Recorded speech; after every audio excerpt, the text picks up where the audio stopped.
Il-finalisti tal-X Factor UK 2015, Reggie and Bolly, se jkunu fost l-artisti li se jagħtu spettaklu fiċ-ċelebrazzjonijiet tal-ewwel tas-sena.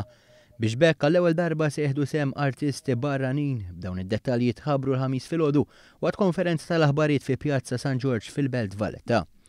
Iċ-ċermen ta' Valletta 2018 Jason Mikallef spjega li dawn l-avvenimenti se jlaqqgħu flimkien il-maġija u l-atmosfera festiva mal-parti l-kbira tal-kapitali Maltija.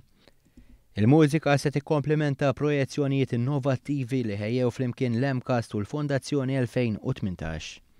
Il-programm ta' ċelebrazzjonijiet huwa kollu b'xejn u aċċessibbli għal kull min jixtieq jidħol il-Belt Valletta u jgawdi minn atmosfera speċjali nhar l-ewwel tas-sena.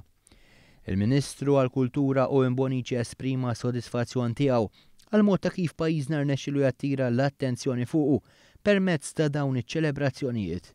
Meta sa ftit snin ilu l-Maltin kienu jsegwu dawn il-festi f'xi belt Ewropea bħal Pariġi u Londra fuq televiżjoni.